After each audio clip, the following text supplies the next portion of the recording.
We're in the middle of a series that we started just a couple of weeks ago called Each One Reach One. That oftentimes when we think about reaching people with the good news about Jesus, it feels like it's an insurmountable task. To reach the whole world, how could anyone do that? But Jesus hasn't called us to reach the whole world. Jesus has called you and I to reach our world. And so each one reaching one is actually God's plan. That kind of is like a core message for us as MCCers, right? Because our vision is really simple. Our mission is simply to join Jesus. That we want to build a strong church that's equipping and empowering increasing numbers of people to save souls and to make disciples and to raise leaders. And so in our church, actually, we'll never grow tired of seeing people say yes. But one of the great privileges, I think, of being a part of this church is that there's not a week that goes by where at least someone doesn't say yes to Jesus. That happens in Sunday services, but actually the opportunity we have is not just on Sundays, it's all these other days of the week as well. That actually one of the great things is celebrating the baptisms that happen in the pool. Actually, we should never tire or never grow weary of actually seeing people say yes to Jesus. And so soul winning is a part of our DNA. It's the reason why we exist. In fact, it's the reason why the church exists at all. And so if we are going to be a soul-winning church, then we want to be effective in doing that. And the most effective form of evangelism, the most effective form of soul-winning is by personal relationship. You know, statistically, 1% of people who say yes to Jesus do so through crusades, rallies, or TV broadcasting. 2% of people who say yes to Jesus do so through door-to-door and street evangelism. 4% of people who say yes to Jesus are saved through church programs and outreaches. 8% of people who say yes to Jesus came to church because of a dynamic or caring pastor.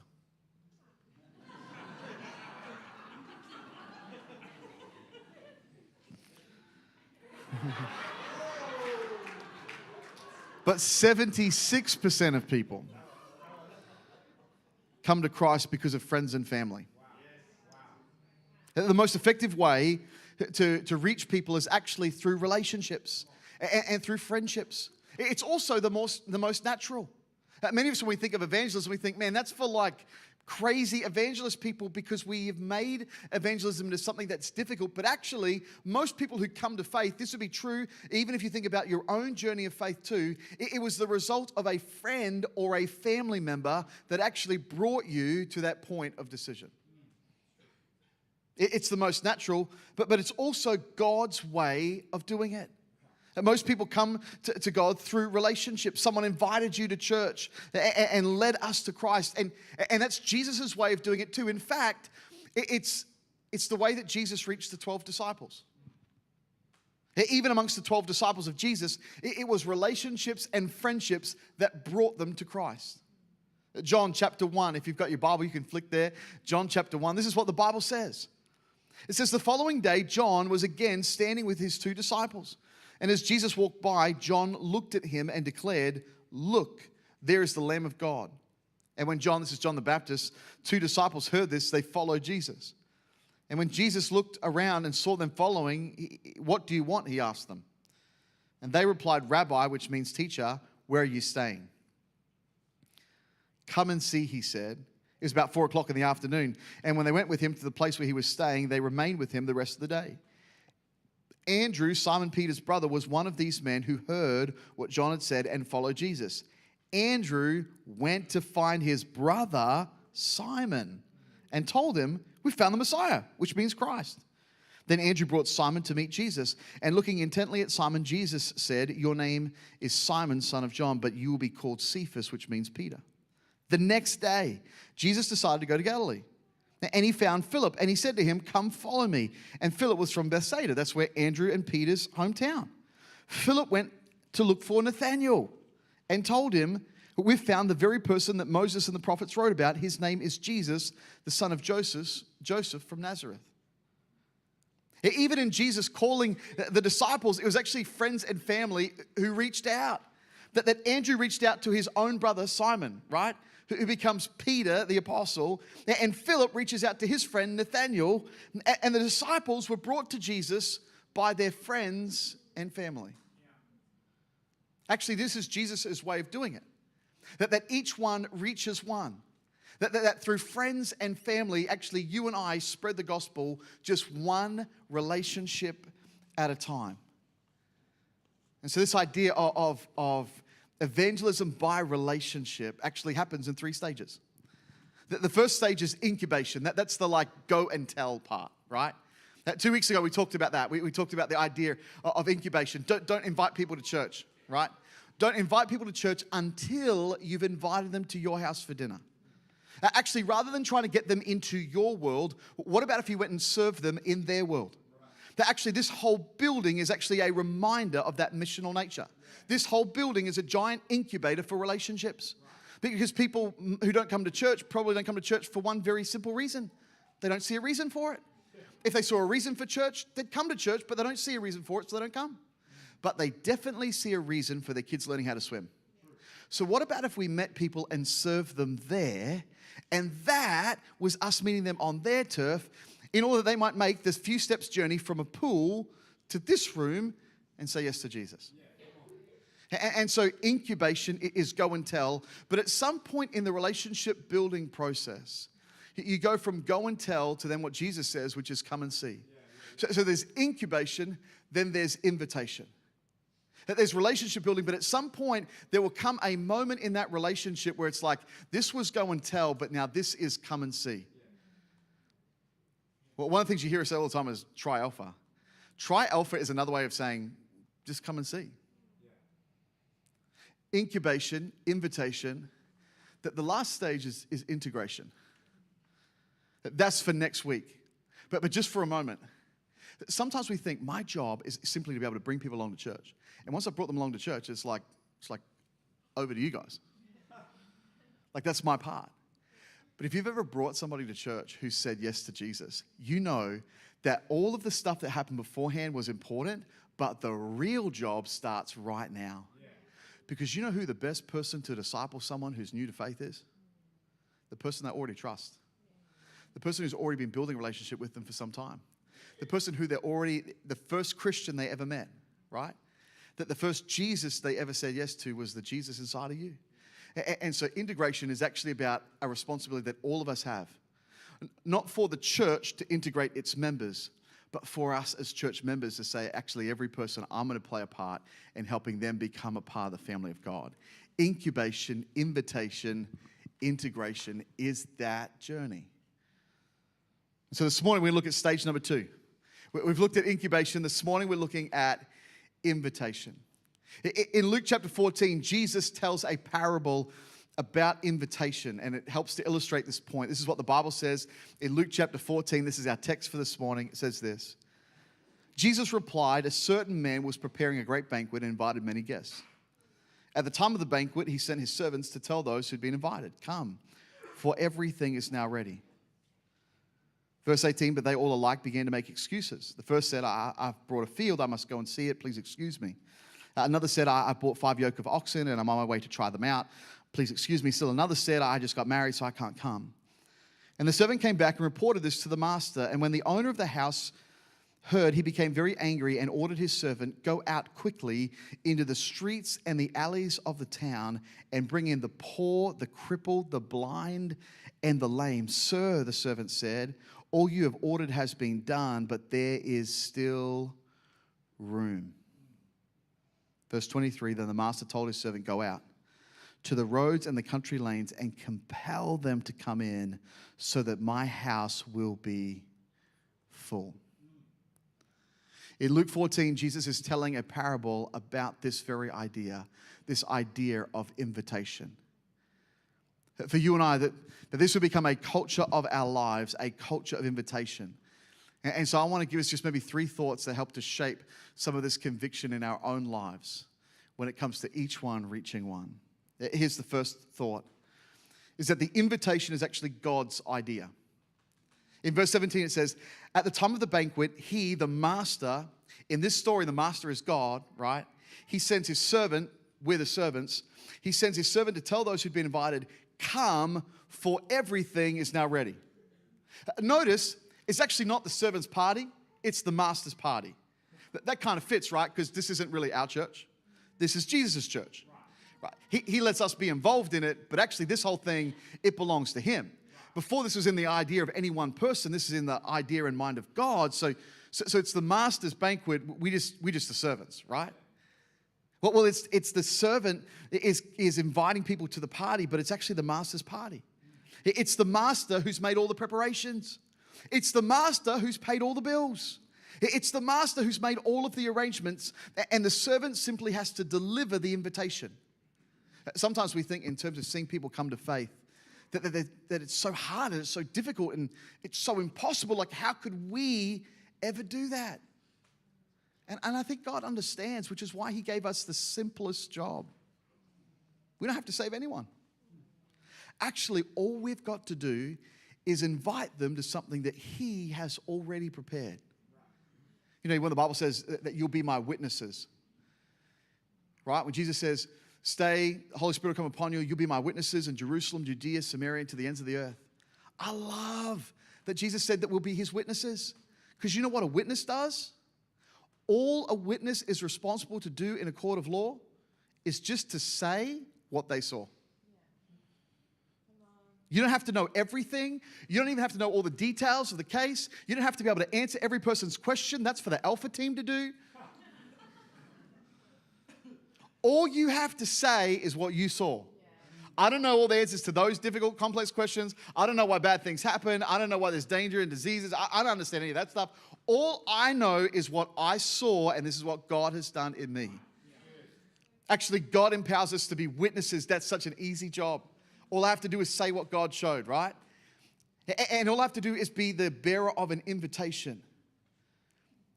And here's the truth. Many times we think that actually our job to see people come to faith is our job is to try and convince people. But actually your job and mine is not persuasion. Our job is invitation. The first thing you got to see is that it's the servant's responsibility to invite. Everything else is taken care of by the master. It's his party anyway, but our responsibility is the invitation. Here's the second thing I want you to see in the parable that Jesus tells, that there's the invitation, but then there's the excuses. Verse 18 says, but they alike began to make excuses. The first one said, I bought a field and I must go and see it. Please excuse me. And then another said, I've just bought 5 yoke of oxen. I'm on my way to try them out. Please excuse me. Still another said, I got married, so I can't come. Do you know that rejection is actually part of the invitation process? Sometimes we think rejection is a bad thing because we take it personally, but actually rejection is actually part of the invitation process. On an invitation to an event, we put it down an RSVP date, right? RSVP is actually just an abbreviation of a French phrase, which I'll try to pronounce right now. I'm not even going to try. I'm not even going to try. But RSVP is actually an abbreviation of a French phrase, which means, please respond. Which means rejection is actually part of the invitation process. So some of you don't believe this, right? Because we're so afraid of rejection. But if you've ever organized like a large event, like a wedding, and you know you have to invite, right? You know the hardest part of a wedding is actually the invitation list, right? For some people, it's like, this pain is too recent, right? But you know that if you're organizing a wedding, the most difficult thing is trying to get the wedding list right. Because, you know, as the bride and groom, you're like, well, these are the friends we want to invite. Then the parents get involved and they say, well, you need to invite this cousin and this auntie. And you're like, all right, well, we'll just put them on one table. No, you cannot put them on the one table. Those people aren't talking to each other. And so you end up, you know, by the time you put down everyone who's supposed to be invited, and the friends are like getting squeezed into like one singles table off to one side, right? There's like 350 people that are being invited, but you only have enough money to have 80 people at the reception, but you have 350. This is not just Greek weddings, people, right? This happens to everybody. And so you send out the invitations to all the people, but you're praying that some of them say no. See, that nervous laughter right there is people remembering who they were wanting not to come, right? But actually, part of the invitation process is for there to be rejection. In fact, sometimes even when you're organizing an event, you're hoping to be able to squeeze everybody in, that some people will say no. Have you ever been invited to an event on Facebook? You probably don't know if you were. If you've ever been invited to an event on Facebook and not known about it, right? Just FYI, if you ever try and message me on Facebook, I'm only on Facebook for one reason: marketplace. I'm a sucker for a good deal. It's the only reason why I've kept it. I've thought many times I should delete this because people try and contact me on Facebook, but I'm only there to find bargains on marketplace, right? But there's been several times where people have said, "Oh, you didn't come to this particular thing," right? And I was like, "Oh, I didn't know it was on." And they say, "Oh, you're invited." "Oh, really? I'm so sorry. I'm guessing you told Elise." I'm like, "No, I put it on Facebook." I was never coming. I was never coming to your event because you put it on Facebook, and there's no way of knowing what notifications come from Facebook, right? I switched off notifications to Facebook when it came out in 2008. I've not seen a notification from Facebook since then, right? But if you've ever been invited to an event on Facebook and not known about it, that there was an invitation there, it just never arrived. You were invited, you just didn't know about it. You never had the chance to respond because that invitation was lost somewhere in the metaverse, never to be found again. You know, most people are waiting for an invitation to the gospel that never comes. Can you imagine being so afraid of rejection that you never end up sending out any invitations at all? Like, can you imagine actually putting together for a wedding list a large invitation and all the details for that wedding, and organizing different musicians to be able to play, and finding what popular bands could be a surprise at the end of that wedding to be able to arrive, and putting in all those details and spending all that money, and then for fear of rejection, holding off on ever sending an invitation? Because it'd be too much of a personal blow for someone to say no. That would be crazy to be able to do that, right? Because actually, rejection is part of the invitation process. For someone to be able to say yes or no, it's not a bad thing. It's simply providing them with the chance. And here's the truth. Many times we say no for people by never inviting them. Sometimes we're so afraid of rejection that we actually say no for them. Oh, they're too busy. They're not interested in church. They would probably say no anyway. They're not really the religious type. I think they've been hurt in churches before. I don't want to mess up our friendship. They'd probably say no, and so I don't want to make things awkward. And someone else will probably invite them anyway, so I don't really need to invite them. And I'll invite them, but maybe just another time. Maybe this is not good timing to be able to do this right now. And if the other side of an invitation is someone waiting for the gospel, then I think probably in my own life, there's been a number of times where I've said no for people. Equally, there have been times where I've been utterly surprised by who has come to church and said yes to Jesus. Haven't you had that before? Where there's been people who've come to church and they've said yes to Jesus, and you thought to yourself, man, I thought they were the last person. I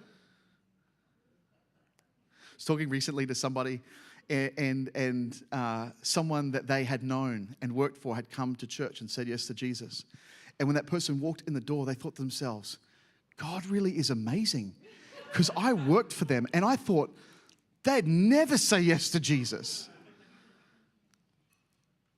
I wonder how many times we've said no to people who are actually desperately wanting to say yes to the gospel. For the risk of rejection. You know, for every person I can think of in my lifetime that I've invited along to church, I can think of at least a dozen more that have said no. In fact, I think probably on the balance of it, probably more people have said no than yes. But then I remind myself that actually it's not my party. It's Jesus' party. I'm just inviting. You know, Jesus told another parable about a farmer who sowed seed into 4 different types of soil in Luke chapter 8. Some of them fell on a path and they were taken away quickly, and some of them fell on rocky ground and it grew quickly and then it withered and died, and some fell on soil but with thorns and it failed to produce a crop, and then some seed fell on good soil and it grew and it produced a harvest. It's Jesus reminding us that even in his own story, he's like, only 25% of the seed that was sown actually produced a harvest. That's 1 in 4. In fact, even if I think about it, I reckon it's probably pretty close to the invitation quota, right? That if you ask 4 times, at least 1 in 4, sometimes 2 in 4, but at least 1 in 4 would say yes. I think it's Jesus' way of encouraging us that sometimes we're saying no for fear of rejection, but actually response is part of the invitation process. What Jesus actually says is to keep on inviting anyway. The servant goes back again and again and again. Listen to verse 21. The servant came back and reported this to the master, and then the owner of the house became angry and ordered the servant, go out quickly into the streets and the alleys of the town and bring in the poor and the crippled and the blind and the lame. Verse 22, sir, the servant said, what you have ordered has been done, and there is still room. You know what's interesting to me is that this servant knows the master so well that even before the master gives the instruction, the servant's already done it. The servant comes back and says, hey, I invited everyone you told me to invite, but they're all busy. And the master says, well, go and find other people then. Go to the streets and the lanes and find the crippled, the blind, the lame. Find anyone. And the servant says, I've actually already done that. I know you didn't ask me to do it, but I know your heart so well, I've done it anyway. Well, I'll invite somebody along, as long as God tells me, with a neon sign above stars in the sky with smoke and a voice coming from the moon saying, invite this person to the church. Actually, the master hadn't even given the instruction. The servant just knew the master's heart so well. He said, even before he asked me, I know his heart. His heart is that there'd be no space left. There's still room, and so I've already done what you've just asked me to do. Sir, the servant said, what you've ordered has been done, but there is still room. There's more invitations because there's more room. Here's the third thought. Is the expectation. The expectation is to assume that everybody is coming to this party. Verse 22, sir, the servant said, what you've ordered has been done, but there is still room. Then the master told the servant, go out into the roads and the country lanes and compel them to come in, so that my house will be full. After my 21st birthday, my parents kind of put on 3 parties. It was a long time ago now, almost 2 decades ago. And yeah, thanks guys. Oh. But for what happened for the party is that on the Friday night they hosted a whole lot of people at the McCure Inn.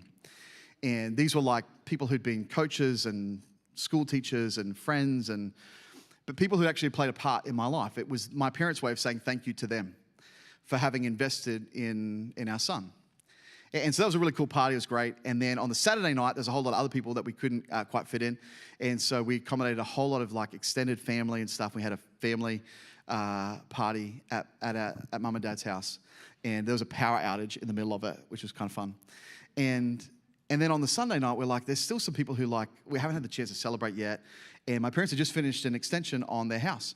And it was like, the house had like rooms everywhere, right? So the house was already like a 5-bedroom house with 2 lounge rooms, but the extension was a like library, a media room, a pool room, 2 bedrooms upstairs. It was like another whole extension. And so there's a lot of room.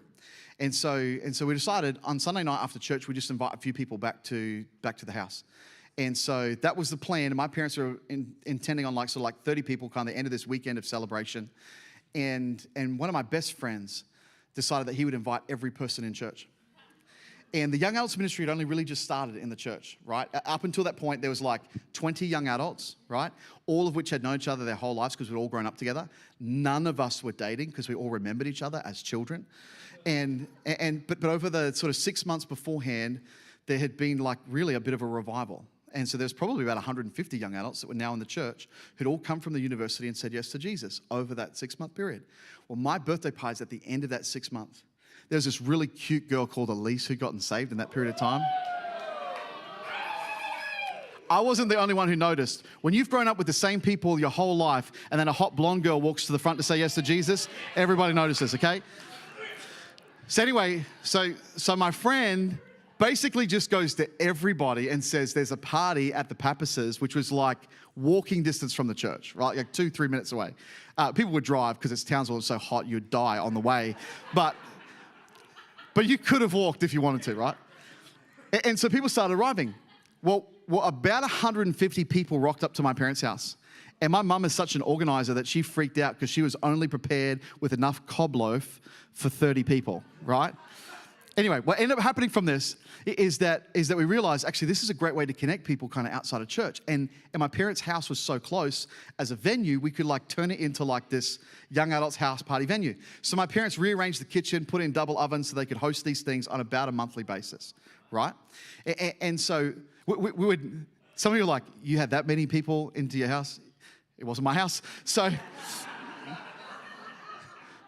there was actually so many people, and most people weren't saved, right? Most people were coming from university. So anything that was valuable that could slip into someone's pockets got hidden in the afternoon so we could welcome all these people. But it ended up becoming quite like, we had to quite organize it because my parents lived in a court and the neighbors were like, you already have a whopping great big church building. Why are you bringing all these church people back to your house on Sunday nights? And so to accommodate that, we started running like traffic at the end of the street because the main road that this court came off was like one of the main roads that led to a whole housing development, right? So Bayswater Road is like a long road. It's like there's a lot of houses connected to that. So on Bayswater Road, we would put one person at the end of the street in a high-vis vest with like a lighting baton to get them to park on the main street and then walk down the court to where my parents' house was, where the house party is being done. And in the early stages of doing this, we thought this would be so easy. Everyone will understand what we're trying to do. We'll tell them, park at the end of the street to make it easy. We'll put someone in a high-vis vest from church and a lighting baton, and they'll be able to like help direct people. And we gave that responsibility to a guy called Jason. And you know how in every group there's like one guy who like you should have given him every detail. Like just the general idea is not enough. You need to give him every detail. And so this one particular night, I'm standing on my parents' driveway welcoming people as they're sort of arriving. And as they're sort of walking down the street, I recognize that person. I know who that person is. And they're coming with those people. I think they're new. I think they've been coming to church for the last couple of weeks and they're coming. And I know those people. I think. And then as I started noticing, there's more people that I didn't recognize. We'd all been in a service together, but I just didn't recognize them. But the church was big, so it's like, like maybe I just didn't see them. It's possible. But then I started noticing, I was like, not all of these people are even young adults. Like some of these people look like, that's a married couple walking down, like an elderly couple are walking down the street. And this group of people start walking down the street and they get to the driveway. And when they get to the driveway, I'm like, hey, you're here for the house party. And they're like, what is this? And evidently what had happened is that Jason had stood on the main street in a high-vis vest with a lighting baton, directed every car to park and walk down the street. And because so many people were doing it, all these people going home. There's like a whole Crestbrook development of like 10,000 homes on the other end of this street. All these people like driving to their houses and they're being directed by someone in high vis, so they think they're authoritative. So they're parking and they're walking and they come up the street to my parents' house. And I had to make my way down to the other end of the street to say, Jason, maybe just check that these people actually want to be able to come to the house party. Some of these people are just driving to their house. But Jason made a fatal decision. He decided that every person on that Sunday night that was traveling along Bayswater Road, they were coming to the party. He assumed that everybody was coming to the party. When you assume that everyone's coming to the party, it changes your expectation. It changes your expectation because you realize that every person, whether they realize it yet or not, is on a journey towards Jesus. They might not even be aware. They might be thinking they just ducked out to get some milk and they're on their way home. But every person is on a journey. But when that becomes your expectation, it changes the way you see relationships. Because you realize some people, they're not ripe. Man, they probably a million miles from where God is right now, but they don't realize it. They are on a journey. They might be all the way back here. Like if saying yes to Jesus is where that pulpit is, they might be all the way over here and they're just moving along slowly over here, but they don't realize how close they're getting. Because at some point they are going to come to this point of saying yes to Jesus. Because every person is on a journey. And when you assume that everyone's coming to the party, it changes something in your own expectation to say every person, whether they realize it or not, is saying yes, which means there's only two groups of people on the earth. There are those who are Christians, and there are those who aren't Christians yet. But yet is the operative word. It changes your expectation, but can I tell you this? It also changes your preparation. Because then the church becomes a family that's welcoming guests. But when you assume that everyone's coming to the party, you don't show up late. You arrive early because guests shouldn't arrive before their hosts. You don't come empty-handed. You bring something that makes the experience better for everybody. You don't leave before the kitchen is clean, because the host stays until all of the washing up is done. You don't only talk to the people you already know, you actually make every guest feel seen and connected. You don't expect someone else to do all the hosting. You take ownership for the vibe of the party and things going well. You don't make the party about yourself. You make the focus of the party others and them feeling welcome. You notice when things need to be done, and you just go ahead and just do them without being asked. Like if the drinks need to be refilled, or more chairs need to be put out, or rubbish needs to be put in the bin, you just kind of see the need and you just solve the problem. Yeah. And if you ever hosted a party, you know that part of your responsibility as the host is to keep one eye on the door so that you can celebrate every guest as they arrive. Not leave them to find their own way into the house on their own. In Jesus' parable, what Jesus is really saying is, I want you to assume that everyone's coming to the party. That the servant goes out and hands out invitations as the worship team comes back. The servant goes out and hands out invitations, but there's still room. And so the master says, go out into the highways and the byways and the laneways and find the cripple, the lame, find anyone you can. Just assume every person you meet is coming to this party. And bring them in. You know, when you walked in today, you might have been thinking, who put out all the chairs? Maybe you're thinking, there's too many chairs out here. Someone needs to be able to fix this. I know we're supposed to seat people from the front. People can sit wherever they want. That'll be chaos. Who let Trevor out with the chair trolley again?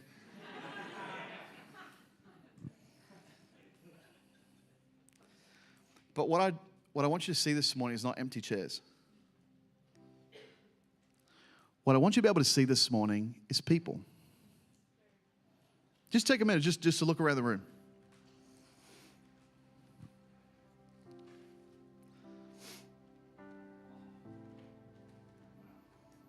This building is designed for 400 seats. This is what the kind of everyone's seated kind of looks like. We could squeeze a few more in, but this is kind of comfortable. When the servant goes to the master in verse 22, you can hear the heart of the master. Verse 22, "Sir," the servant said, "what you've ordered has been done, but there is still room." I want to put out all the chairs so you could see what it's going to look like with more room, because there's more room. In fact, ironically, right now, you and I have the luxury of one service. But at some point we won't. We should enjoy this right now, right? Right? But at some point in the future, we'll have more than one service. There'll be enough room to sit in here for 400 and enough space for kids ministry for about 150. So let's say that's 500 or 550 people in a service. We could do that 3 times over a Sunday, as long as there was enough teams to be able to make that happen. That the biggest limitation will never be the building. The biggest limitation will be actually having enough people involved to be able to make that happen. So it's not like one person having to back up for 3 services, but there's 3 teams who are able to make that all happen. But the master's heart is that there's still room. That there's still room for more. And actually, our responsibility on that is not actually very difficult at all. Our responsibility is simply to build real relationships. That's incubation.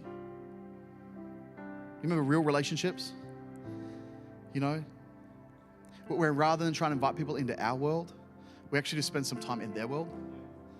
But as that happens, as we go and tell, there comes a point now where it's like, now come and see. come and see. That moment of invitation is actually people getting the chance to respond, yes or no. Both answers are accepted. Not just to an invitation to church or to try Alpha, but ultimately an invitation to taste and see that God is really that good. And so these empty seats that are here this morning aren't empty seats, they're people. Like that one there, that one there belongs to your barber. He's been wanting to come along for ages. He's been waiting for you to talk to him about church, but he wants to be able to come. I know my barber. He's got a brother who's with him as well. His brother's got a wife. They've got a little kid. My barber, the guy who owns the shop, him and his partner don't have a kid yet. They want to move to the Sunshine Coast. They're running a barbershop in Buderim, but they live in Morayfield. And I say to him, man, you drive past the church every weekend. But one of these seats is reserved for him. One of the seats that's empty here is reserved for your sister. You've been praying for her for ages. You've been waiting for the right opportunity to be able to try and bring her along. But that seat that's there is actually for her. For some of you, the empty seat that's there is actually for a parent. You're the first person in your family to say yes to Jesus, and you desperately want the rest of your family to be able to know. And so the seat that's reserved is actually a seat that's reserved for them. For some of you, it's your spouse. You've made a commitment to Jesus, but they're not so sure yet. These aren't empty seats. These are people. These are faces. These are names. When I say that there's 400 seats, what I'm really talking about is every one of those seats represents a number and a name, and those names have stories, and those stories matter to God. And our part in this is to simply say, well, just come and see. Last year, about this time last year, I made a new friend. His name's Rick Warren.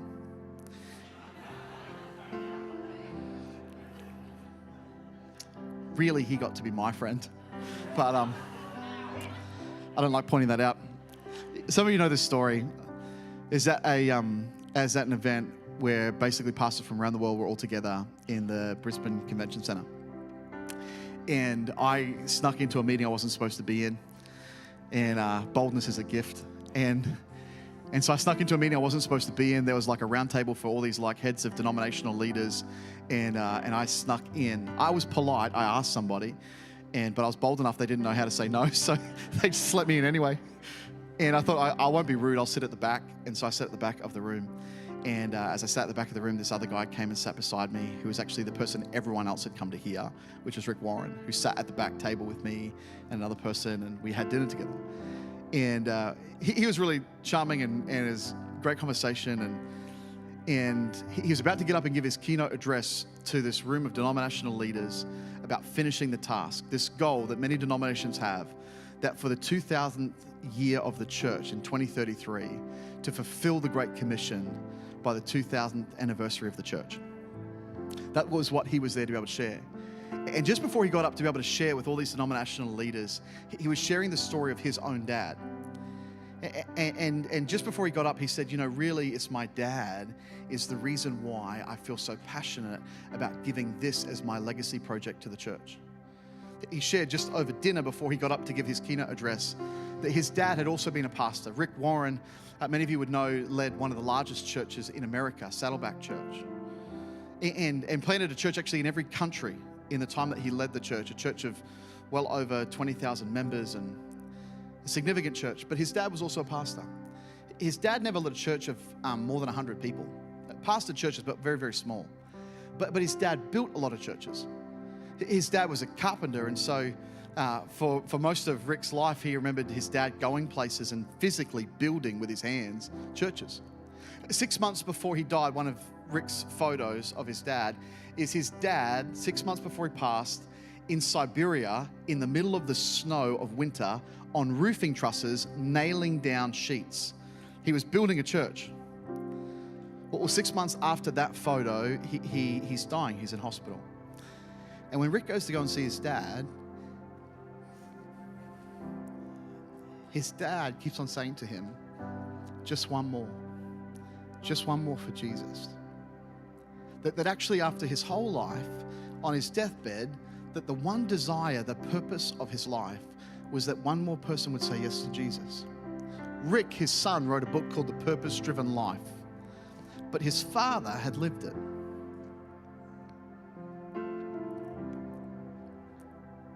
Rick shares with us just over dinner that the reason why I'm doing this is because my dad, his legacy project was to build churches. This is what he was doing just before he passed. And Rick says, I think I got 10 good years left in me. And so for the last 10 years of my life, what I want to do is I want to give my legacy project to the church. That in our lifetime, we would finish the Great Commission. There was his way of saying, just one more for Jesus. If you're a part of MCC, that this is in our DNA. This is who we are. We're the kind of people who go to bed at night thinking just one more for Jesus. We're the kind of people who get up early in the morning and pray, saying, God, just one more for Jesus. We're the kind of people we've changed our expectation.